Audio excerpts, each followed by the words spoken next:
meeting to order, 6:21. Brainerd City Council Chambers is Safety and Public Works. We've got 6 items on our agenda. We're going to move the third item to to the end of the agenda.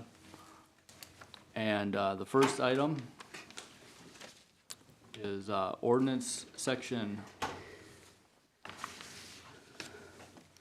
1110. Yes, 1110. Connie, are you taking this one? I am. Excellent. So the cannabis, hemp, and related business statute is ever changing.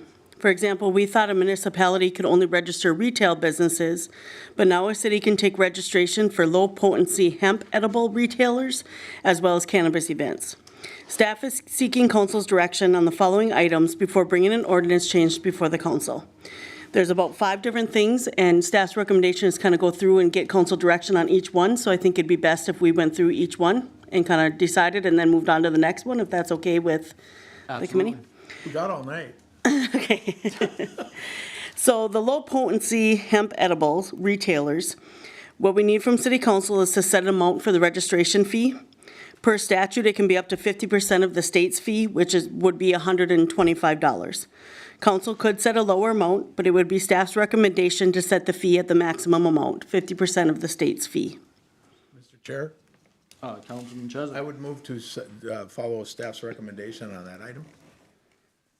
If you want to go through it, let's go through it and just, because I can't sit here and remember everything she says unless I start reading. Okay. If that's okay with you. Is you okay with that, Connie? If we do? Whatever works good for you guys. I think that would be easier to go through one item, make a decision, and I've then, already read through this. I know what I want to do, so. okay, good I'm deal. okay with it. Yep, well, there's your motion. I'll second that. Any discussion?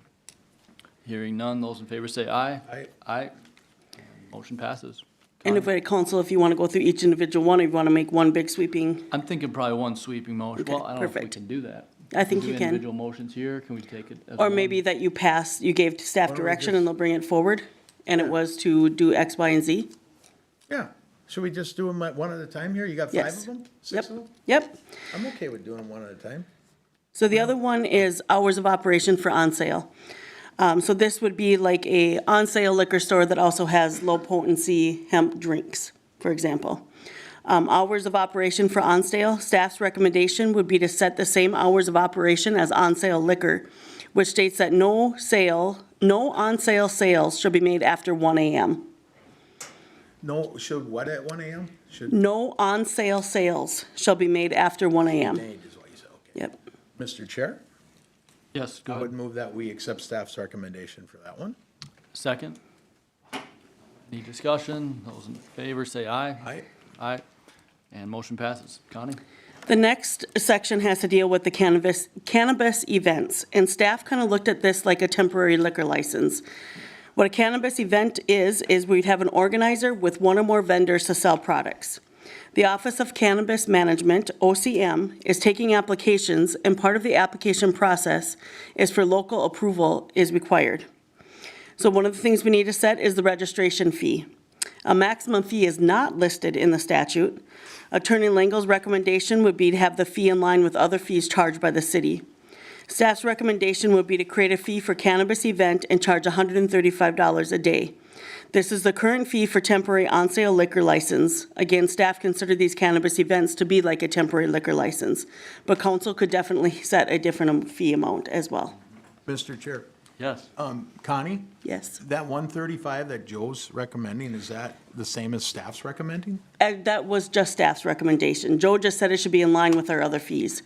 And is that in line with our other fees? That is $135 is what we have right now for a temporary liquor license. Okay. That's how staff based their decision, but council could do something completely different. Mr. Yeager, are you engaged here? Or? I'm just plugging in, but yes, Okay. sir. Do you follow what's going to want to, do you want to? We're taking staff's recommendations for Correct. this, all Yep. 5 one by one. Yep, I was listening to it on the way here, so Did you have any questions about the first two, as long as? I did not. Okay. Mr. Chair, I'd move that we accept staff's recommendation. And a second. I'll go ahead and second, yes, if able. All right, motion and a second. Any discussion? Hearing none. Those in favor say aye. Aye. Aye. Of course passes. Connie? Okay, then we have on-site consumption. So the city can prohibit on-site consumption at the events. And so does the council want to allow or not allow on-site consumption at these cannabis events? Good question. There's no staff recommendation for this one, sorry. I have no,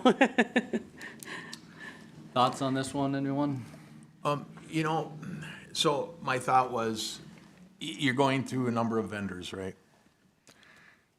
And so you go, say there's 10 or 15 or 20 vendors, and you start doing a sample or you buy something, and you start consuming.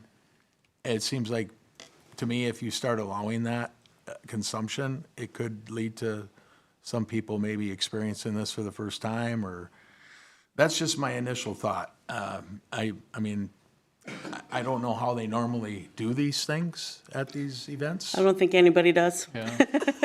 Kevin? Yeah. Any experience? I was gonna ask Chief has his hand up. I'm gonna let him take a run at if this. you had any concerns about the enforcement of, whether they be procuring it at the event or elsewhere, or? Well, first, I'd like to give a little context and mention a few elements within Minnesota state statute that might help guide some of your thought process. So according to Minnesota state statute, cannabis event organizer shall ensure that the consumption of cannabis occurs in a specified designated area, and that area is not viewable to the public. So I guess it's got to be discreet, not viewable to the public. Within that area, the cannabis event organizer shall not permit also the consumption of alcohol or tobacco, and the smoking of cannabis would not be allowed in any place that cigarette smoking is not allowed. For example, Minnesota Clean Indoor Act prohibits smoking in a restaurant or in a, on-sale liquor establishment, so, they wouldn't be able to there as well. So if on-site consumption was allowed by the city, per state statute, those are still some parameters that would need to be followed. Okay. Perhaps in whatever we choose, we could Could I, cite those minimums, but Jeff? okay, do we even then have to have this based on what you just said? Or do we just follow the state statute? Is that what you're talking about, Ted? Well, yeah, at a minimum, we could, simply just follow state minimums or state statute, but if we want to be more, I think though we have to say yes or no to allow on-site cannabis per those regulations of the state statute. Oh, yeah, okay. Kevin? Do we have a general sense of where these on-site, where exactly they're gonna happen? Are we talking downtown area? What are we talking for proximity? Do we know for sure yet? I do believe it's listed in the cannabis ordinance where cannabis retailers can be. I don't know I if they're don't, I don't listed think for that it cannabis was, events. was it? So we do have zoning regulations on where micro businesses could operate, retail establishments could operate, not in residential zones, not in the TN2 district. Okay. So it's going to be relegated to our commercial districts as well as our downtown districts. Okay. We had one of these already in town, did we not? I don't know if it was called a cannabis event, but yes, there was something, CC's? something held at CC's Bar where they had the room and had different vendors. Yeah. That's about all I know is that I heard it was going on. Mr. Chair, I would make a motion to allow it, say yes to that question. right, thank you. Is there there's a motion, is there a second? I will second that. And then, of course, my motion includes per the statute requirements. All right, seconder. Yep, yep. All right, motion, second, any discussion? Hearing none, those in favor say aye. Aye. Aye. And motion passes. Right, the All right, last Connie. item is the duration. So per state statute, a cannabis event cannot last longer than 4 days. But a city can restrict the number of times a temporary cannabis event can occur. So staff kind of presented council with 3 different options. Very restrictive, allow only 1 cannabis event per year. Kind of a first come, first served basis is what I would think. Kind of a moderate level would be to don't set the number of events, but allow an organizer to have 1 event per calendar year in any 4-day combination. This is similar to our liquor license where they can have 12 days of a liquor license. So thinking along those same lines. And the last one would be no restrictions. An event cannot last longer than 4 days. An organizer would be allowed to have as many events as approved by the state. All right, thank you. Any thoughts, comments, questions? Mr. Chair, if I may, my leaning on this was to kind of align this with with the similarities of liquor use. I think that's certainly a place to start, and where I see coming, my angle on this entire conversation is that we have the opportunity to adjust to this as time goes on, and so all of us really don't know no one really knows what this is going to look like. We don't know the texture this is going to take in the future. We just don't know, right? So want to be allowing to something that is different, but also want to have control on it. So my leaning would be to align this very similar to our current liquor use and start there, and then adjust from there. So kind of the moderate. In the more moderate range, yes. Don't limit the number of events, but allow an organizer one event per calendar year in any 4-day combination. That's So just someone my could thought. have one 4-day, whatever. I guess I was more or less in agreement with that. The 1 year minimum, the very restrictive, is, I think, too restrictive. Just in the I guess we have 2 licenses, or we're required to have the 2 licenses, and so if we just do 1, we're kind of picking and choosing kind of favorites among them, or first come, first serve, so to speak. So I think I'm more or less in the moderate camp as well. May I ask a question? Yeah. So is this limited to just the people who hold licenses in our city? That is a good question. I don't know, because they have to get an event license through the state. So I think it can be anyone. It's not just the people that are doing retailers in the state, is what I would have to say. Okay. So we can have somebody that doesn't even have a retail location and just goes around the country or state doing these cannabis events, perhaps. So in that case, based on what Mr. Yeager said, there could be several of these a year. It could be. Okay. Okay. James. So Councilman Yeager brought up a good point kind of with zoning, and you may want to make a motion on this. So typically, it's probably going to be micro businesses as well as retailers wanting to hold these. Would you want to allow them at, say, convention centers? That is a conditional use permit in the TN2 district. So that's something to think about as well. Should there be some type of restrictions that it's only allowed at cannabis businesses? Thank you. Well, was CC's Bar a cannabis business? No. So they They have an event probably center, but There are no they're not a licensed cannabis business. Right. But we allowed them to have something very similar, if not the same as what this is covering. But I think that was more low potency in edibles, Okay. if I'm, I don't know the I've difference. heard the so- rumor. Either do I, Jeff. Chief Davis. Yeah, to clarify, hemp-derived THC products have been legal for quite some time. And my understanding is that's what their event was hemp-derived THC products versus what's coming, the cannabis-derived THC products. All right, thank you. Clears it up. It's a different part of the plant, I guess. I don't know. I'm learning so much. So, I mean, it sounds like the majority here is in favor of kind of the moderate, and Jeff, obviously weigh in if you'd like, but, so maybe, it sounds like we're kind of narrowing in on the staff's moderate recommendation with maybe adding in a zoning restriction of, can you maybe restate that? Because like you said, convention centers? Yeah, so right now, if, potentially, if you were to hold it at a convention center, if there is a convention center in the TN2 district, they would need a conditional use permit, to have that convention center, but it probably wouldn't limit to what type of conventions you could hold in there. So could add a provision to our code here that maybe only allows it at essentially retail facilities, micro distilleries, that type of thing. Because if it's a conditional use permit, it's an allowed use, we're just allowed to attach conditions to it, but we're not really allowed to say it can't exist in that zone. That's correct. So we could potentially put something in city codes, we could work with our city attorney to add some type of provision to try to prohibit that TN2 district convention center. So you're saying prohibit it at convention centers? Potentially. TN2 convention centers. Which seems to kind of make sense to me, right? This doesn't seem like a particularly great fit for a traditional neighborhood two zoning type use, so I think that's where we're trying to go with this. Did we vote on the first motion? No. Yet? We've got not all for- the motions. Okay. Yeah, no motion on this Okay. one yet.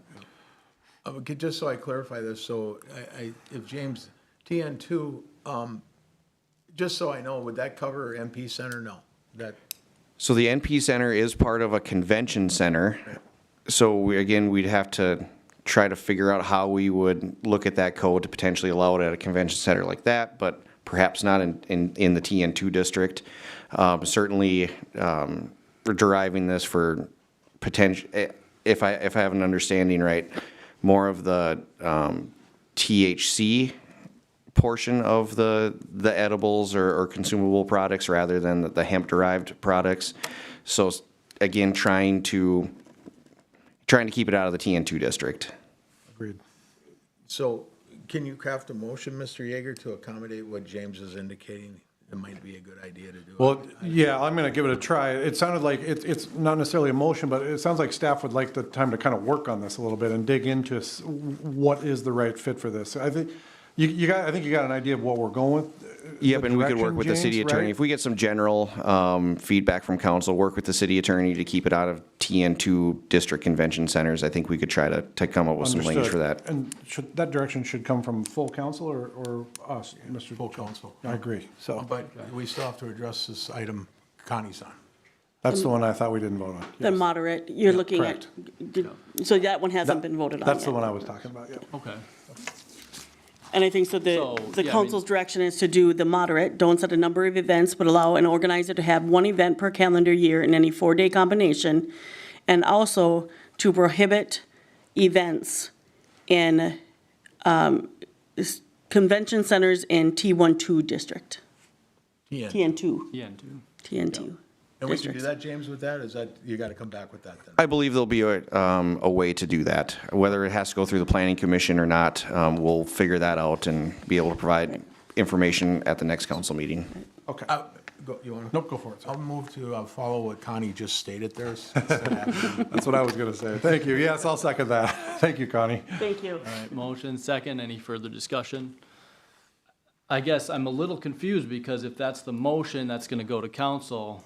And if approved there, we wouldn't have time to bring it back to planning commission to find out further information, so. I think with all of this stuff, we need to vet it through legal and to make sure that we can, do what we're doing. I mean, Joe did look at the agenda request, but just to craft the language to get this all in there, it might be a little bit yet. Mr. Chair, I'll amend my motion to include that all of the last several motions we made on this item were all contingent on the vetting by our city attorney.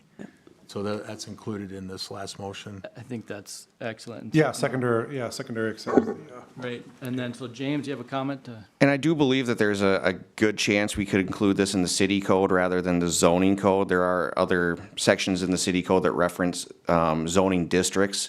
Our animal ordinance does, so I think there's a good opportunity where it might not have to go into the zoning code. yes, thank you. And I got to believe that as all of this is beginning to circulate through our state, there's got to be other municipalities that are crafting the similar language, so. Not as fine as we are, though. Of course. Good. Let's vote on it then. Those in favor signify by saying aye. Aye. Aye. And those opposed, same sign. Motion carried. All right, thank you, Connie, and others. Brings us, of course, to our second item, approved cost share for Country Manor. And Public Works Director Havagorst. Thank you, Mr. Chair. This item is coming back to the council for review after the July 21st meeting. At that time, there was a request from Country Manor to assist with the cost of the change order to extend utilities, making them connecting with water main and sewer. The original request was thinking to be at $56,000. After the work is completed, the amount now is only $44,850. Country Manor, in good faith, is absorbing the 6% overhead, so now our total request is only $42,311. This item was before the Utility Commission, and they voted on the third bullet. Split costs 50-50 between BPU and the city, and allow for BPU their allowance, what they put into the project. So essentially, it would be city funds $26,155.50, BPU would be $16,155.50. And with that, staff is recommending that motion also. And just as a clarifying note, the city portion will be coming from the general fund. Okay, With that, any questions? thank you. Councilman Chesak. Why doesn't this come from our sanitary sewer line fund? The sanitary sewer line fund is pretty low as it is, and we are hoping, I think There's you no knew money in that, it. Okay, okay, I get it. right? I just wanted, okay. And Country Manor is here also if they have any specific questions. Yeah. Yeah, thank you, and would you have anything to add, or, so? Thank you. Any other comments or questions? Yes, thank you, Mr. Chair. Yes, I'm going to share the same sentiment with that staff, with staff's recommendation that we should be covering the cost of this. I do believe that there's a larger conversation here, or a conversation that goes out beyond this, in the point that many cities have a hold harmless form or some version of a document that requires investors, builders, architects, engineers to sign that document if they are going to use the city's documents to create plans to then create bids off of. So I know that those exist. I know that one was not in place with this one. I'm not saying that there should have been. I'm not Monday quarterbacking here, but I am saying it is something that maybe we should look at, in that if we're going to, in good faith, let vendors use our documents, the documents that we have, if there's something incorrect on them, it seems to me that should not be on us if there's a risk, and especially items underground. So, but with that, I will make a motion that this, please. Mind if I? Yep, Yeah, go sorry, ahead, Councilman Chesak. Yep, no. So I don't know if you all saw the email that I sent to Engineer Dean. Is Jesse here? No, He's not. He's not, okay. Is he gonna be at the council? no, He's not, he's on vacation. okay. All right, maybe you can answer this, Mike. He said that, I asked him, why, how did we determine that the lines were not where they were supposed to be according to I didn't ask according to the as-bills, but that's effectively what I asked him. And maybe I did ask, okay. So he said, one second, did you all see this? I did. Okay, a very short answer.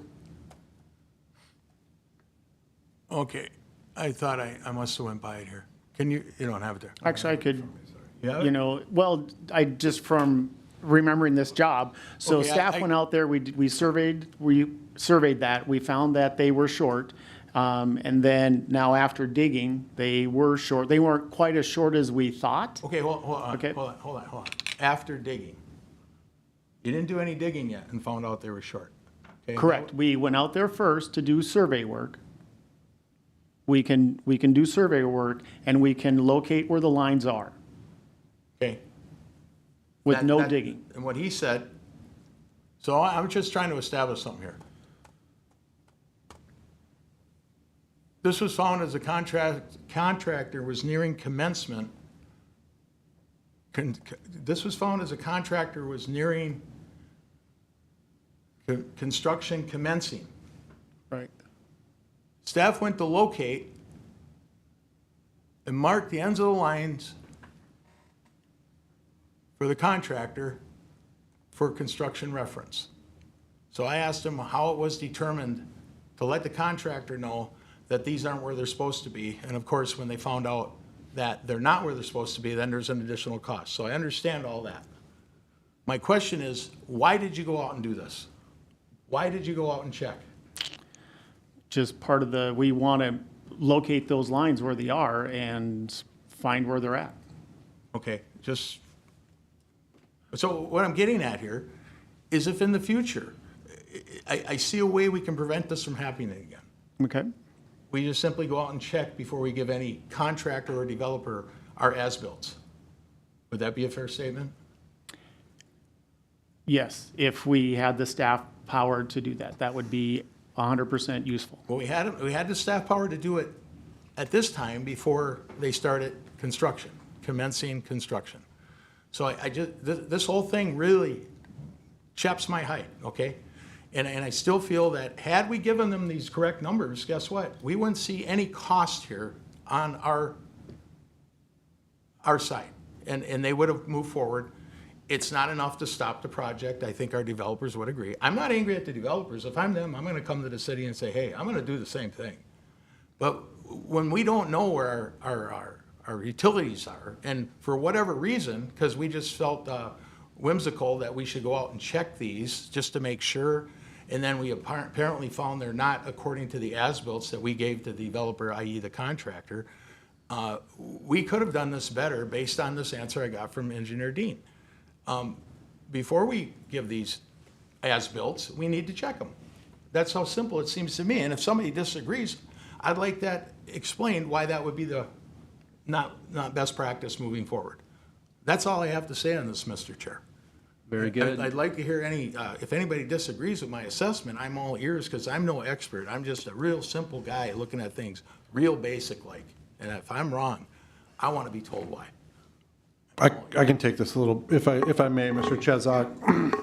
So I think what is important to the context of this conversation is the time frame of kind of how construction works. In many cases, when a project is in its infancy, the developer is investing substantial amounts of money into design work and drawings, but does not have the assurance that the project is actually going to take flight. So in most cases, there will be enough work done to determine whether or not a project is viable, but they wouldn't necessarily pay an engineer to get out of there, to go out to the site and confirm undergrounds, utilities, overheads, all of those, the minutia of those final details. They will trust that that documentation they're working on is right, and then move forward.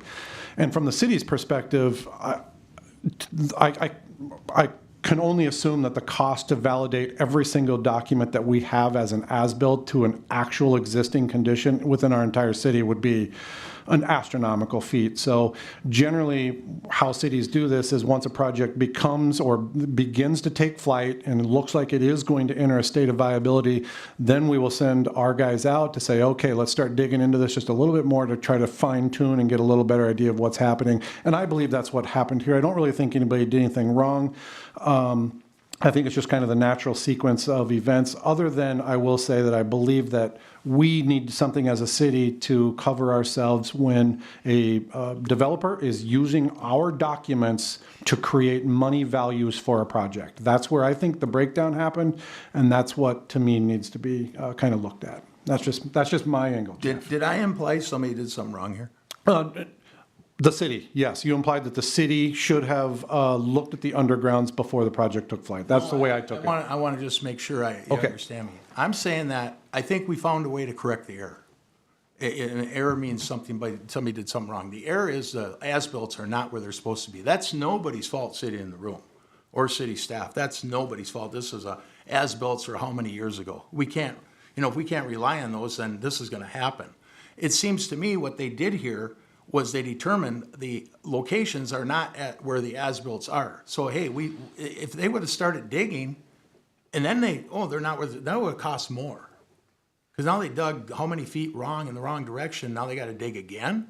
That's why I see what we did here was perfect to solve a potential problem in the future. I get what you're saying, but you're talking about every single as-bill. I'm talking about one street, two lines, that's all they're connecting to. There's not 100 different lines we're connecting to. There's 2 lines. So how hard would it have been, just as hindsight, to go out, do what we did, make sure it's according to the as-bills before we ever give them, because what you're saying is absolutely true. But they didn't go out to a developer and say, here, bid on this until they got all the things ready anyways, like you're saying. They had to go through all this stuff before they ever go to a contractor and say, here's what we got from the city. This is where the as-bills are. Give us a bid according to that. And that's what they got, right? Jeff, I think I'm going to try to move the that's conversation fine, along but unless you want a but response on that. But I think you both bring up really good points about how we can mitigate. But again, I want to know, where am I wrong in suggesting that we do this in the future? Because I wanted to weigh in on Yeah. just that, both of your comments. So I think there's a way to address that with documentation, as Councilman Yeager is saying, and then perhaps, Jeff, on a project of this size, absolutely. Can we get out there and check, verify our as-bills before we give those out, particularly on a project of this size? Would you agree, maybe Jeff, maybe not on every, to Councilman Yeager's point, maybe not on every project, but a project of a substantial size? I think maybe that would be warranted, I guess. Is that, I guess it would depend brought on the up, project. I would agree with that, depending on the project. That, and again, how old are the records, all that stuff. That's part of it too. and, These records are many years old, so that's kind of where I was going with this. and they are, and it's not a, a one-off. I mean, the things like this come up quite a bit. You don't know until you get in the ground. But again, in light of moving this along, I think what both of you are talking about is about future action. And so to bring it back to this motion, we've got a recommendation, or I guess not a recommendation, but BPU took action. And we have some options ahead of us as far as how we want to handle this. I will speak in favor of We haven't had a motion. but Okay. just given my opinion on the options before us, I like the one that staff's recommending, the 50/50 and minus the 5,000 or that thereabouts that BPU has already contributed. I wanted to give them a allowance or recognition on that, coming out of their 50%, so. Is there any further discussion on the motion or We haven't had a motion. Thank you, Jeff, I misspoke on that. But is there any further discussion or a motion to that effect? Yeah, Mike, tell us the recommendation by Public Utility Commission again. Split the cost 50/50 with BPU's portion, what they allotted for the project to be subtracted. And the city would be responsible for $26,155.50. BPU would be $16,155.50. That would be my motion to approve. Second. Motion and a second, any further discussion? Hearing none, those in favor say aye. Aye. Aye, motion passes. All right, thanks, everyone. Our third item, at the beginning of the meeting, said we'd table this one to, not table it, but put it to the end of the agenda. But now that we're all here, I think we should move forward with it. So, I don't know if I was gonna abstain on this one. And so I never used the gavel, but I was gonna pass the gavel on this one. But I'm a MnDOT employee and this has to do with MnDOT funding, so. Is that me? It's him. It's Jeff. Either one, I'll pass it, I'll pass it on to you, Jeff. No, this go is- ahead, Kevin. Okay, very good. I'll be shooting in just from the hip here, guys. This is the direction on the requested upcoming infrastructure grant solicitations. Yep. That's correct. Excuse me? They can. Yep, very good. Yes, so I'm going to have, it sounds like Jesse's not here, so Mike, would you please kick this off for us? Thank you. Yes, thank you. Staff is requesting council direction on how to approach the upcoming infrastructure grant solicitation season. Each year, there are several grants opportunities that roughly open in October. Staff has utilized council's direction in the past for the proposed pedestrian bridge and associated trail segment. The city was awarded 1.33 million grant funds. Unfortunately, the deadline has arrived where staff requires direction on the project as these funds will expire mid-26. MDOT is requiring an answer on the deliverability of the project. Knowing that funding through the state bonding bill is a potential but not a guarantee, does the council wish to move the project to construction with only 1.3 million already received? And then does the council want to continue to apply for other grants?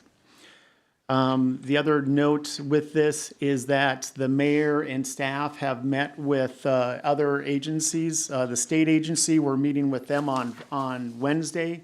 And also, we've also met with another committee regarding our main three projects. And those three projects are the wastewater treatment plant, the trail segment from Northern Pacific Center to or just before Lum Park, and then the bridge carrying from that end point over to 210, over to Lum Park. So there's a lot of movement on there, and the current $1.3 million, it's not indicated in here, but just as another reference point, does have a matching component to it. It's 25%. I sent out an email regarding that, and which is roughly, I have the dollar amount there. So none of these grants really are just free money. There's always some type of catch with that, whether it be in kind or matching funds. And there's no guarantee that these grants that we're going to be applying for will help offset that matching portion. Some do, some do not. So we're really just looking for direction to keep this project moving forward, or if we want to give back that 1.3 and then keep the project moving forward, we can easily do that. But we're getting to that, halfway point where we need to do something. With that, I can take any questions. I have a lot of notes here, so we've had a lot of meetings on this project. You have any questions, Jeff? Where do you see us, if we say, we'll just let this kind of go by the wayside, this 1.3 million? We're still looking at potential bonding, correct? That's what we're Right. talking about. And we don't know how much bonding we could get. It could be cover the entire amount that we're short, or it could be a portion of it, right? Correct. Okay. And we're looking at 25% of 1.3, so we're looking at 330,000. Yeah, okay. So again, this goes back to these bells and whistles we always loved in a city. I'm really struggling with the pedestrian bridge. It was already, I think, in the works when I got on board here, and we've been talking about it a long time. I think it'd be a fantastic facility. I think it'd be absolutely wonderful. But as soon as we have to start levying tax dollars or paying back interest on bonds that are going to come from taxpayers, I just struggle with this stuff. It's like, where do we ever say no? And that's kind of where I'm at. I've looked at other things we've done, and it's always, we want everything but can't pay for anything. It just seems like it's grant money's great, who's going to maintain and repair it? Well, that's possibly the DNR if whoever got it built. So I struggle with this one, Mr. Yeager. So that's where I'm at. I'd certainly listen to anything. Yes, thank you, Jeff, and I'll just summarize and say I share your sentiment. Grantitis is a real thing. It leads cities down a path of not being able to maintain that which they built that was outside of their reach, outside of their scope of what their city could bear. And the other side of this is I just fundamentally don't believe in, once you've been given money, that a city should scramble to try to find a way to spend that money. If it just isn't a natural fit to what the original impetus was of what we were trying to do, then the money should just be given back. That's just a fundamental belief for me. That doesn't mean that I don't think that the pedestrian bridge isn't critical or important or would be a nice asset to the city. But at this point, and I did serve with Mr. Mayor Badeau in presenting this, it sounds like there's a lot of other needs in this city that if we are going to be self-funding portions of these grants, there's a lot of other pressing needs, obviously, in this city. So while I think the bridge is important and I'd love to see it happen, the timing just does not seem right for me on this 1.33 million. So that's where I'm at as well. That being said, Mr. Yeager, I'll make a motion to go to council. Very good. I'll That we just, I don't know the proper wording here, but I'm willing to move forward beyond this DNR request to use this 1.3 million. Would that cover our kind of turning it away? Yes. Okay. And then my staff memo has a lot of good nuggets in there too, Tad, if you want to review that. Oh, on the memo you sent today? Right. Yep. In the packet about moving forward, right? Just that memo that I sent today. Oh, in the information related to my question? Right. Okay, I honestly didn't get that till just now, so can you give me a minute to whip through that? Absolutely. Did you see some potential there to add to a council? No, it just provides a little bit more depth, what we have already done. Okay, hold on. To Councilman Yeager's, we've already met with multiple individuals and moving forward, so. Okay. Okay, I got it. Yeah, anyway, I just saw the related costs associated with where we're at now, and that's all I asked about, so. Okay. All right, so that would be my motion. All right, and then I will second that motion, and we have one person who will not be voting here, so it's you and I. All those in favor signify by saying aye. Aye. Pose same sign. Very good. We'll move on. I'll hand the gavel back.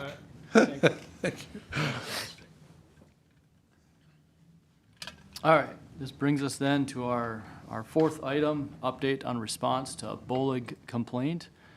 And it says submitted by Jesse, but perhaps Mr. Happendorf. Yes. Thank you, Mr. Chair. The council received a testimony from Dennis Abolig regarding his stormwater concern at his property, and staff has included several documents for council to review.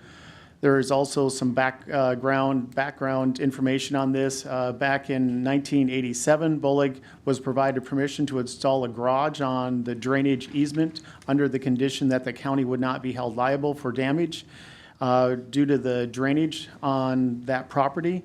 And staff members, also with multiple engineers and with the county, have met with Mr. Bolig regarding that.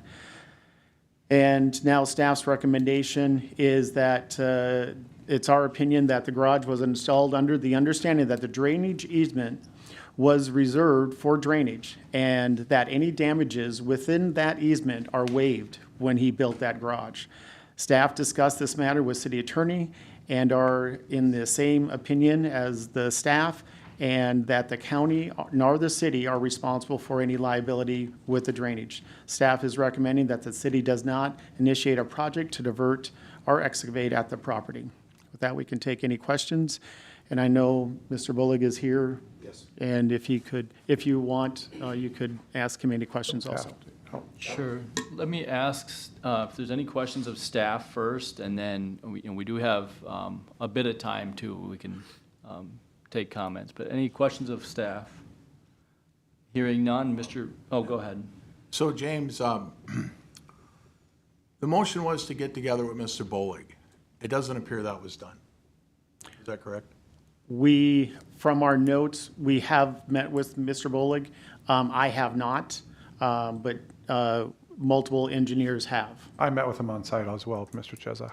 Okay, the motion was for staff to get together with Mr. Bolig, Right. get information. Okay. And Jesse That- has reached That out. wasn't done. No, Jesse has reached out with him and talked with him. I'm not sure if he physically met him at his property, but I know Jesse discussed this project with Mr. Bolig. I was told he hadn't. I was copied on the email Let's not conversation. talking to him. Okay. Okay, thank you. I'm not sure if Jesse Yeah, did. well, if you're not sure, then please don't say it. That's why I'm indicating I'm not sure. Thank you. Yep. Okay, thank you. Any other questions or comments of staff? Mr. Bolig, please, if you would. That was And if, just formality, if name and address, of course. Danny Bolig, 1001 Annabeck Street. Thank you. Brainerd. I've been working with this issue since I built my house, okay? When I built my house, that easement was on the property. I was with conversation with Jeff, and I gotta thank Jeff, because after the meeting on August 18th, I heard nothing back from the city. So after about a week or so ago, I contacted Jeff and said, what's going on? Jeff's motion was for me to sit down with city staff, not including the Public Works Committee, a committee with staff, go through what the city has as far as in their files, what the county has, what they have in their files, and what I have.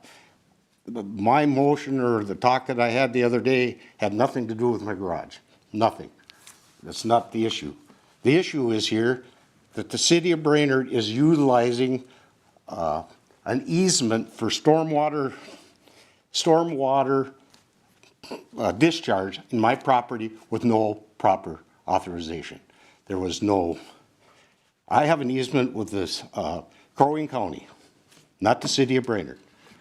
It's Crow Wing County for the number of years until they tapped into that line in, I can give you the exact date, 2019.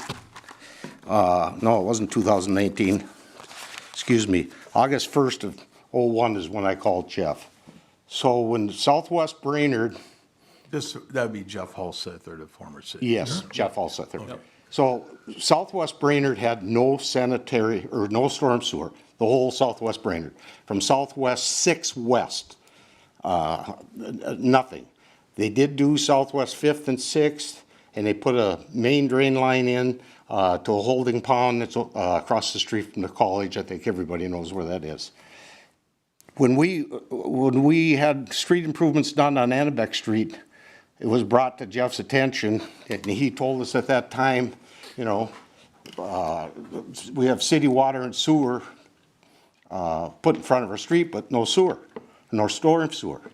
And discussion was, what's gonna happen down the road? What do we gotta do to get this easement? Because it's right on the plat, signed off by the city and the county.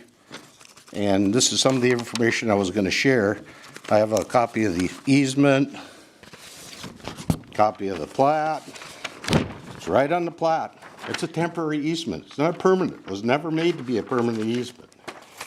Mr. Bolick? you Yes. mind that? Oh, no, please. Okay, you know, I gotta, we heard a lot of what you said at their last public forum, and I know this is not easy for you, okay? So you're going through a lot of documents here. I trust what you're telling us. I have a real concern here, Chairman Erickson. Motion's very specific, to have staff work with Mr. Bolick, not send an email, not talk over the phone, get together with Mr. Bolick, and that was not done. As far as I'm concerned, I would reiterate my motion and just have him try again to get it right. Sit down, look at everything he's got. I wanted to sit in on it. The motion was recommended, I believe, by Chairman O'Day, or President O'Day, to just go forward with getting it together with staff.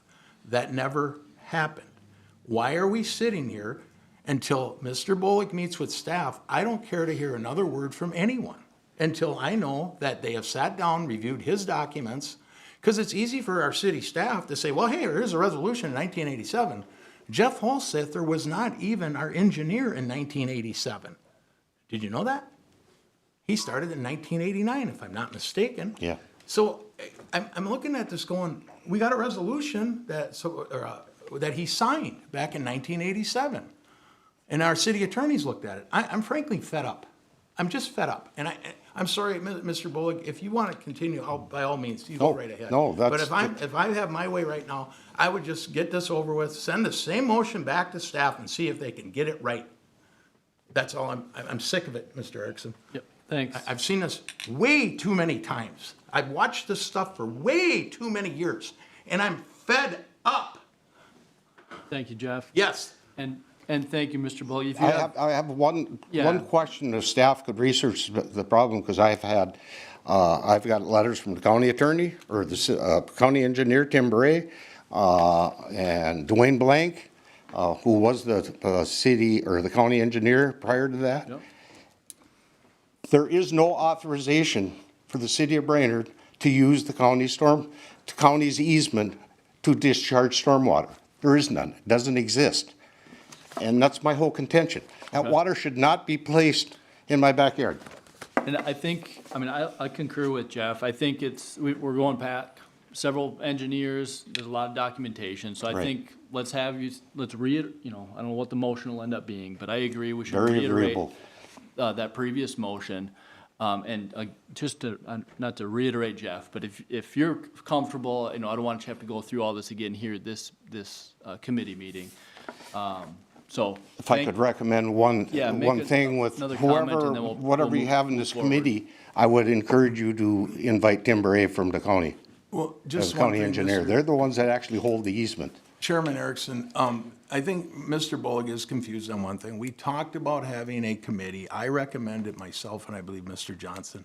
That was not the motion. So I think that's where you might have a little confusion, Mr. Bullock, that there was no committee to be assigned. It was for staff to work with you. That means, in my unprofessional judgment, that means get together with you and share your documents so they see everything you have. I think that was part of our discussion, as a matter of fact.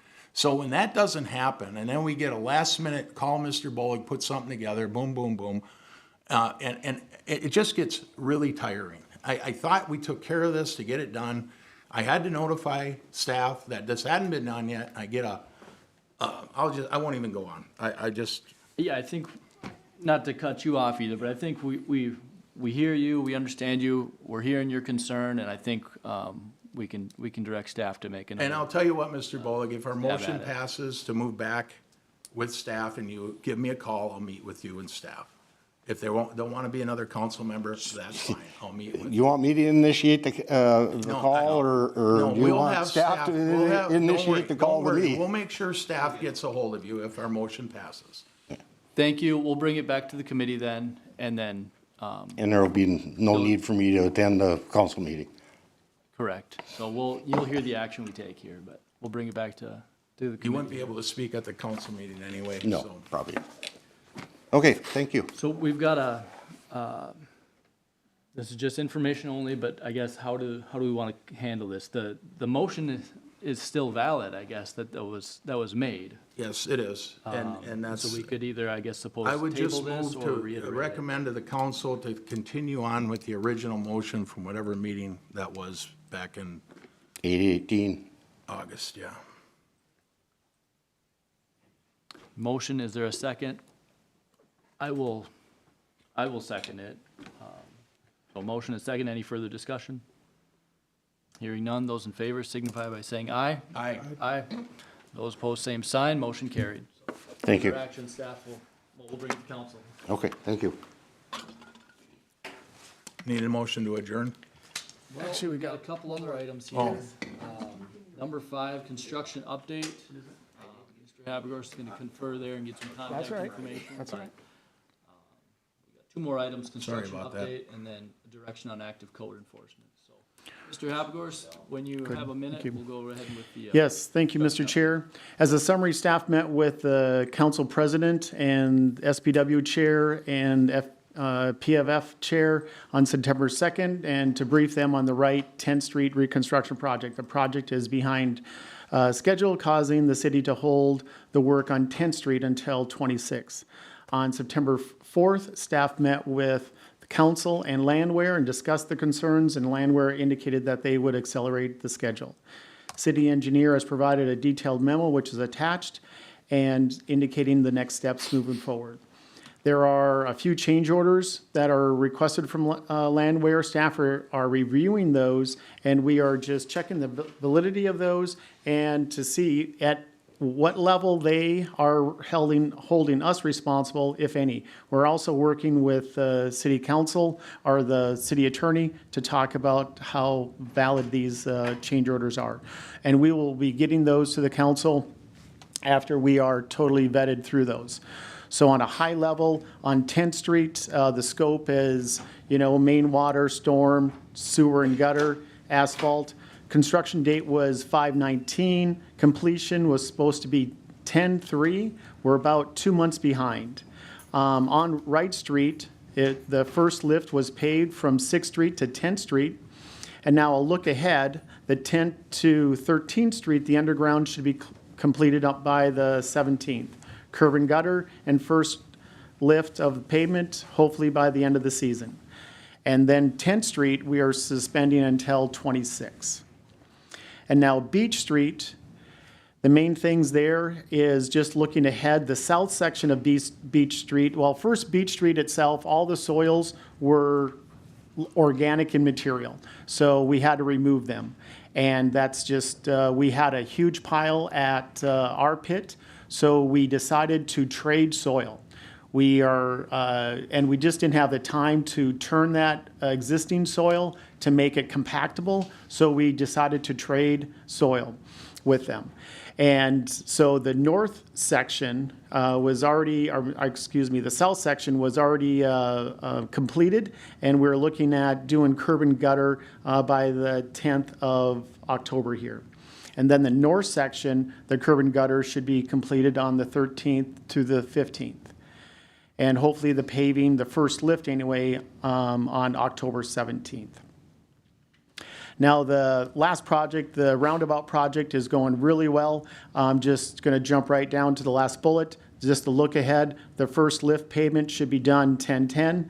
Final payment should be done 10/17, striping on the 21st, and it should be opened on the 24th. If any of these projects are not completed by the completion deadline, staff will be preparing options for city council to make an informed decisions of the next step. City staff has also been informing the city attorney on the details of each project. And at this time, we're just bringing this information forward. And the big concern, like I indicated, is just Beach Street and Wright. And those are moving forward really well, but I can take any questions that you have at this time. Thank you, Mike. Any questions or comments from the committee? I have a question. Chesak? So when we approve these projects, Mr. Habecourse, that's a council decision to move forward, hire the contractor, yada, yada, yada. Correct. So now when we're amending the terms, that's done by staff. Is that usually how these are done? Is there any, does it? With- Yeah, go ahead. With the change orders, if it's going to hold up the project, like our trading the soil, that decision, Jesse and I needed to make that decision at that day, at that time, to move the project forward. If we needed to wait 2 more weeks, it would have just been, the thing is that though that dirt needed to be, it was confirmed by our soil technician that those soils were not. Okay, let me be more specific, Mr. Haber. Okay, 10th Street, you said you're going to wait till next year, right? correct. Okay, is that something the council needs to approve? Because we have to answer to the people that are associated with this project, right? Yes, the council will be meeting after the construction seating to decide what we want to do regarding the 10th Street We've project. already decided, you said. You just gave a report saying you're going to wait till the spring. Correct. Okay, so where does the council fit into making that decision? We were just, if that was a meeting that was held with the president of the council with Okay, where does the SBW. council fit into making that decision, Mr.? Let me just Haber? indicate the process that we did. So we, Pardon me? Could When- I- When does the council make that decision? it will To be, wait it till will be next brought year. forth to the council when the project is completed for the season, and we'll see how far they get. Okay, you said we're waiting till next year for 10th Street, did you not? Correct, yes. Okay, who made that decision? Council president, SPW chair, and staff with So did the Landwick. council vote on that, Mr. Habecourse? No, So there was no decision made? it was just a meeting. So there was no decision made by the Correct. council? There was no decision, no. Okay, that's all I wanted to know. Okay. Thank you. You're welcome. Thank you, Mr. Chair. Thank you, Jeff. Thank you, Mike. Yep. Thanks for the update, and as you said, no action on this one. Correct. Giving an update on these projects, the ones that are behind, and kind of to try to bring this together too, because I mean, you're absolutely right. I mean, we do need council action on this. We've had discussion about direction moving forward. Given the delays, I think that's gonna come, it's gonna come up further, and there'll be more to come on this. Mr. Erickson, I heard a decision was already made. I understand, and I think, I don't understand. well, I understand what you're saying, that what you heard, what we all heard. But I'm saying there's gonna be more to come. It's gonna come before us, despite what was said. So it's gonna come back to council for a vote. It has to. So we're in agreement on that. Correct. And we'll have to discuss whether we terminate the contract, suspend the contract. There's going to be multiple options on that decision What decision? regarding holding that project till 10th Street. How do we move the contract forward? Yeah, so we should do that in public, Mr. Habecourse. I don't know who your boss is, but maybe you should relay that message to him. That's how we do our work There here, was no- Mr. Erickson. Thank you. I'm really, really getting tired of this. I don't know if you guys can tell that or not, but I am not gonna put up with this. I'm sorry. I'm tired of it. No, very good. I think you Yeah. you raise a Yeah, I appreciate a that. valid point, and, perhaps Mike, might be safe to say is more of a recommendation at this point. Would you agree? Yes. Because we Words are can't do we have to Yep. do something with the contract, and we can't do anything with that until the season is done. Uh, All right. Anything else on construction update? Yeah, I disagree. We can do something on that before the season is done. That's why we have deadlines. You better choose your words better, Mr. Habecourse. I'm just tired of this. can we, just forget it. Let's go forward on the next item. Oh, jeez. All right, thank you, and there will be more to come, certainly. So our last and our final item, number 6, direction on active code enforcement, Community Development Director Kramvik. Thank you, Mr. Chair. So staff are bringing 2 properties before the committee for review. Staff are looking for direction from council as how to proceed with the cases. The first property is 507 First Avenue Northeast, is for junk and debris as well as unlicensed vehicles. This property has had consistent issues throughout the years. We have not had to abate this property yet, but they have received a number of citations in the past. Staff recommends towing the vehicles and abatement of the property for the junk and debris. That's the first one. Second one is 616 4th Avenue Northeast. An individual bought a vacant lot and is living in a parked RV. The RV is not connected to city utility services, which is a matter of public health. There are some other violations such as parking in the lawn, as well as some outdoor storage issues. Those are not matters of public health, so staff did not bring those immediately to city council before the $100, $200, and $300 citations. Staff and the police department have received complaints from the neighborhood. So with that, staff recommends a $300 citation every 10 days and to proceed with legal action with our city attorney. And I can answer any questions. Thank you, James. Any questions or comments for James? Mr. Chair, I have a motion when you're ready. Ready? I would move that we accept both the staff's recommendations on both of these properties. Second. Very good. Motion and a second. Any further discussion? Hearing none, those in favor say aye. Aye. Aye. And those opposed, same sign. Motion carried. All right, thank you, everyone. We'll call the meeting to a close.